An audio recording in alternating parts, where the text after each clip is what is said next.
You're listening to the Throttle to the Floor podcast.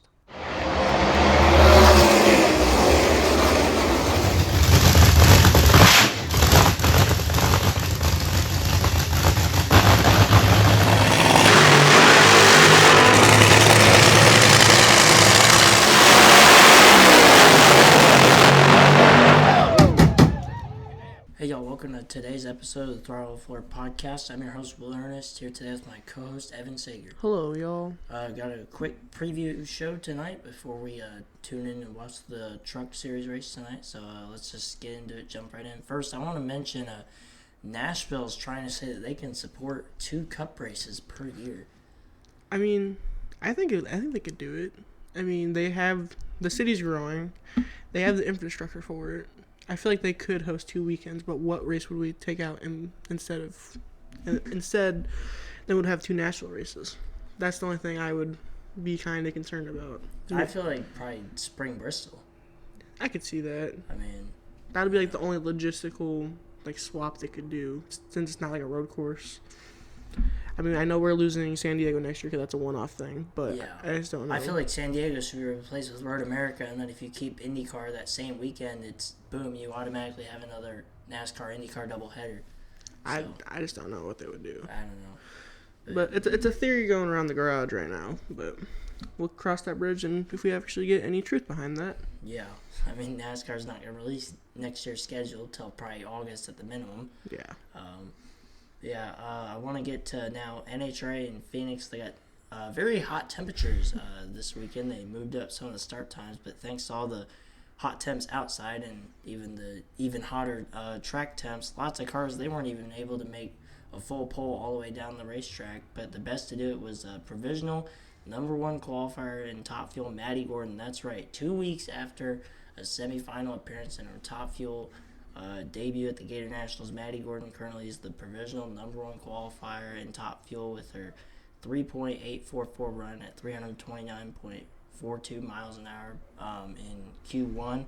It's over 100 degrees in the Phoenix area. Track temps probably like over 150 degrees, makes traction very difficult. I mean, this isn't a race of speed.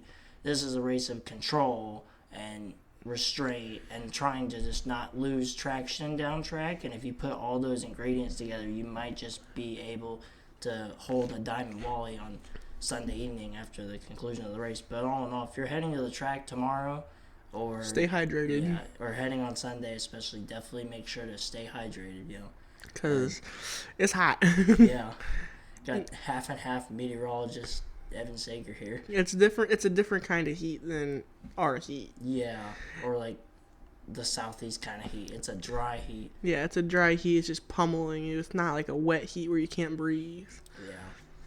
So, but from one physicality to another, we shift from the burning hot heat of Phoenix to the physicality and brutality of Darlington, the Lady in Black, as always. The Truck Series, Tricon Garage looking fast once again. 4 of their trucks qualified in the top 5, including Evan's pick, Caden Honeycutt, who's on the pole tonight. Carson Hocevar is back in a truck tonight, and he starts second around all those Tricon trucks. So that's sure to cause issues. Yeah. Hopefully we don't have Hurricane Hocevar tonight. Unfortunately, I think we will towards the end of the race. Atlanta. Not again. But, yeah. I mean, Honeycutt had a really good run. I'm proud of that pick. I might actually eat into some of this Truck Series lead tonight. I mean, he led in practice, and he won the pole, so. You say eat into this Truck Series lead, look at me. Yeah, you need a lot of help. I need help. Yeah, meanwhile, all 5 Ram trucks, they qualified 20th or worse. Corey LaJoy being the best of those trucks, so we'll see if Ram can move forward or, just keep all their trucks in peace. But of course, Rams had a lot of off-track issues to deal with in this past week, so they have a lot of off the track issues they need to deal with. Daniel Dye.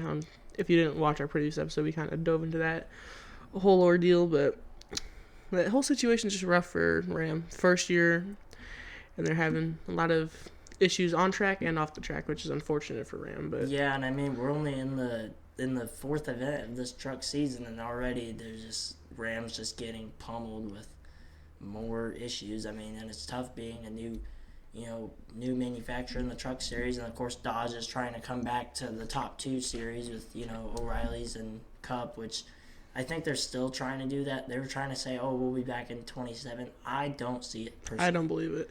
I would say maybe 2030, roughly at the earliest. Sometime between 28 and 30 for me. That's my prediction. It depends on, like when they can get in O'Reilly's program and whatnot. I feel like what they should do is like have like keep a couple of their trucks and like have a couple O'Reilly's cars. Yeah. Is what they should do. But that's just me personally. But our picks for Darlington for the truck race, I picked Grant Enfinger. Evan, as we mentioned, picked Caden Honeycutt. Haley picked Ben Rhodes. Stacy, once again, with Chandler Smith. Bernardo with Corey Heim, this time in the 5 truck. It's weird to see. It's really weird to see him in the 5 car, I must say. Yeah, for sure. And Noah, once again, with Justin Haley. So, yeah, we'll see. Side note, Justin Haley. It's a cool patriotic scheme. But why would you run it this weekend? There's plenty of other weekends to run that.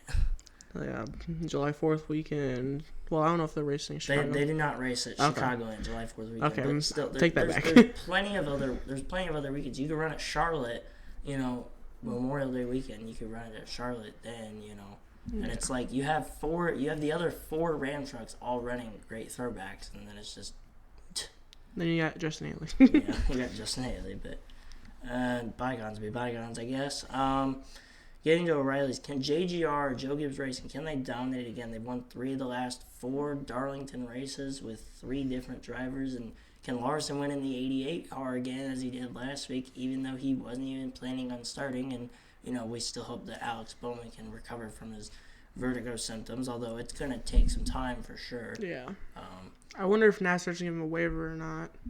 I mean, they should. It's a medical injury. They're going to give him a waiver. We've seen in the past NASCAR hands out waivers like free candy. But Still, they'll give Bowman a waiver. It's just, is Bowman medically fit to return to the car? That's the issue.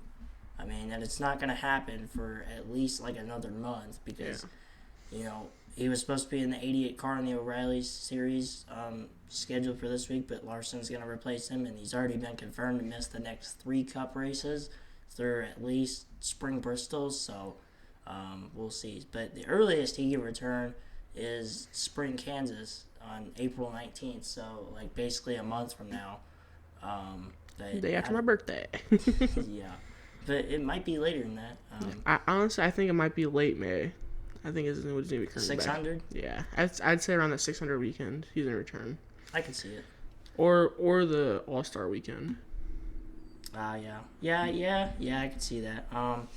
Also, Ross Chastain's running all 3 races this weekend. What can he do in the Junior Motorsports 9 car? Finished 4th last year at Darlington in this same car in this same race. So we'll see what he can do, and also just in all 3 races this weekend, including the truck race tonight. Yes.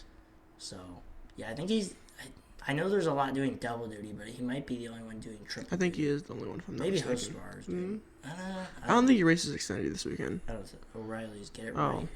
Sorry. It's still going to take me a little while. Get it right. I was doing good for a while, and I had to mess it up today, unfortunately. All right, moving on. Our O'Reilly's picks. I picked Brandon Jones. He snapped his long winless streak last year in this race. Evan's sticking with Sam Mayer. Hopefully your power doesn't go out.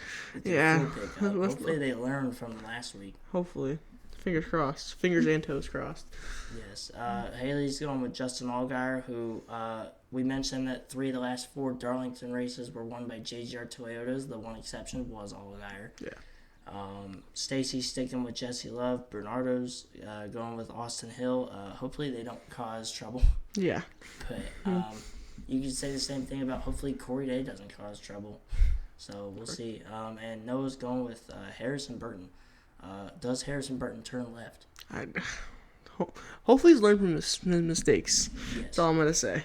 For sure. But the big talking point, just not only this week, but also just in the past few weeks now leading up to this race, the Cup Series, the more horsepower and the updated package they're saying it could lead to massive tire fall off, massive just fall off in general, up to like 4 seconds. I mean, Hamlin said it. Even NASCAR's gone out and said it. I mean, and just if major tire fall off happens, which I think at this point is expected, you just got to look back to Spring Bristol 24 and you want. And look who won that race. Exactly, yeah.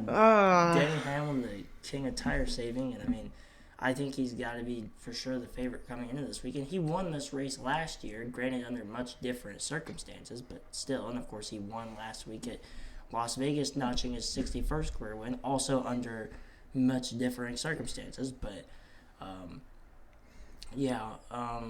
also that Spring Bristol 2024 race. I mean, yeah, it was back when Truex ran and he finished second. But I mean, still that 19 car with Chase Briscoe. You can't overlook Chase Briscoe despite the threat for fall off. I mean, he's won the last 2 straight Southern 500s, so yeah. I'll give him credit where it's due. Yeah, and last year in this spring race, I mean, William Byron had this race in the bag.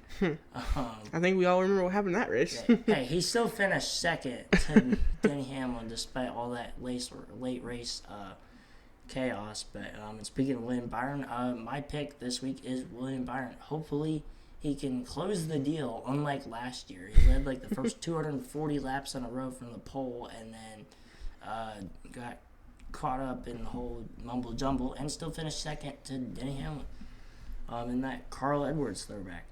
Of course, throwback weekend is like a shell of itself. It's on literal life support, but that's a different problem. Evan, you're going with Christopher Bell, who finished 3rd last year. I feel great about the pick. I wanted to pick Hamlin, but can't pick him, unfortunately. Yeah.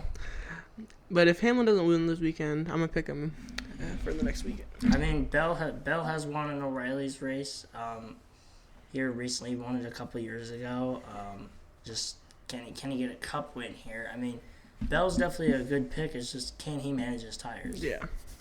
That's going to be the real question for everyone, though, this weekend. Yeah. Who can manage the tires the best? Who can manage the tires the best and handle the stuff and try not to wreck their own race cars? And, Hamlin's probably going to be the best at that. And he's probably going to win. And also Brad Keselowski, I feel like would be a sneaky pick. Yeah, for sure. I mean, his last win was in this race 2 years ago. Or like almost 2 years ago, back when Darlington was a little later on the schedule. But I mean, I have him in my fantasy lineup as well. I think he's my garage pick right now. But I do think Brad's gonna show up, and honestly, RFK, just in general. I mean, you think back to that 2024 race when Brad won. I mean, yeah. Buescher was right there. So Buescher and Reddick got stuffed in the fence. Hey, speaking of which, Chase Briscoe, that's Haley's pick for sure. I think Briscoe and Bell, just speaking on the both of them, they're both going to have speed. It's just, can they manage said speed by managing their equipment? I mean, Briscoe said he kept spinning every time he'd run the sim. I know. So, not a great sign, for sure, especially if you're the crew guys trying to adjust the car to make it handle properly, because Darlington's egg-shaped. You can set your car up to be good in 1 and 2, and then it's absolute garbage in 3 and 4. So that's just how Darlington's always been, and it's going to be further compromised most likely this weekend. Stacy's picking Ryan Blaney. You think of Ryan Blaney at Darlington, I instantly think of last year where he was this close to winning, and then Larson wrecked again in the same spot with 4 laps to go, as the same way he wrecked on lap 4.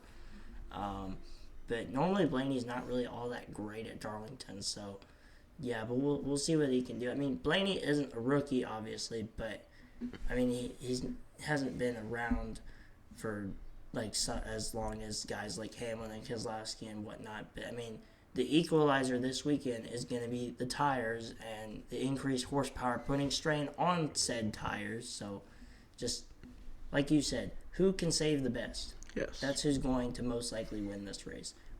Bernardo must have caught on to us from the future and actually picked Brad Keselowski for this race. I forgot he did pick that. Yeah. I did forget that. Yeah, and then Noah's going with Ty Gibbs, who, if you remember, finished second to Brad Keselowski in the 2024 spring race. So we'll see what Ty Gibbs can do. But at the same time, it's Ty Gibbs. It's Tylenol Gibbs. As I said before, He's never going to run a race in NASCAR Cup Series. That's a new one. I will stand by that. Tylenol gives you heartaches. Yes, he does. That's a new one. But yeah, besides that, we got some hot action this weekend with Darlington's probable tire fall off because of the strain with extra horsepower and whatnot. And then, of course, Phoenix, their rising temperatures. So make sure you stay hydrated out there, and even at Darlington too, because it's not like it's going to be 40 degrees there, you know. Yeah, it's going to be like middle 80s, I think it was. Basically as warm as it is here. Yeah, it's going to be, we're almost be Darlington weather, but they have more humidity down there tonight. Yeah, I mean, Darlington's in a literal swamp. Yes. So, yeah. You'll be sweating your balls off. Yeah, it's going to be hot down there. But yeah, we'll recap all the action on Monday right here. But that's all we got for today's episode of the Throttle podcast. Make sure you tune in and listen and watch and download on Spotify, Apple Podcasts, YouTube. Check out the Chill Photography and Throttle podcast Instagrams and TikToks. And that's all we got for today's shortened preview episode. Me and Evan are going to watch the truck race tonight, and you'll hear about that and all the other weekend's action on Monday. So that's all we got. Have a good night, y'all.